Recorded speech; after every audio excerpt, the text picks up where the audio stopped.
Bismillahirrahmanirrahim. Assalamualaikum warahmatullahi wabarakatuh. Jadi pada kesempatan ini kita akan membahaskan masalah kelebihan ilmu pengetahuan. Jadi derajat ilmu, kelebihan ilmu dengan dibuktikan oleh sabda-sabda Rasul dan juga dibuktikan oleh firman-Nya Allah.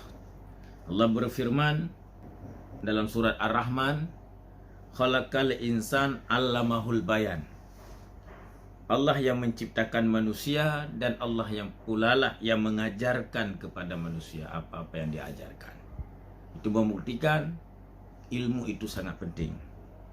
Ada Rasulullah sallallahu alaihi wasallam bersabda, "May yuridullahu bihi khairan yufaqihu fid din wa yulhimuhu rusydah." Barang siapa yang dikehendaki Allah dengan kebaikannya, maka akan Allah beri paham agama, dan diilhami petunjuknya Allah. Siapapun dia, jika Allah ingin menghendaki kebaikan baginya, maka Allah akan memberinya ilmu pengetahuan. Karena dengan ilmu pengetahuan orang itu akan terangkat derajatnya dari derajat rendah menjadi derajat yang tinggi. Sesuai seperti sabda Rasul, innal hikmata tazidus syarifa syarafan wa tarfa'ul mamluka hatta yudrika madarikal muluk.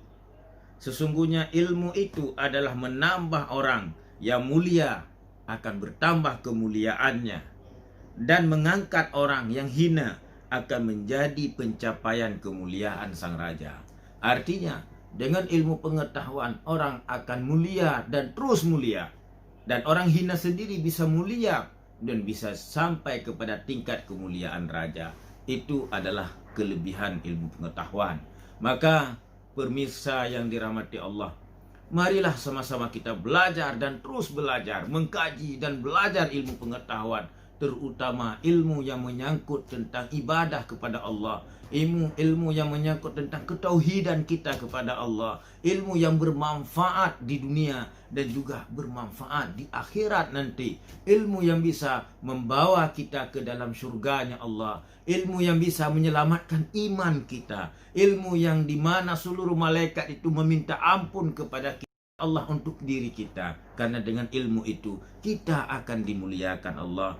Sesuai dalam hadis yang lain, Rasulullah bersabda, yastaghfiru lil alimi ma fis samawati wal ard.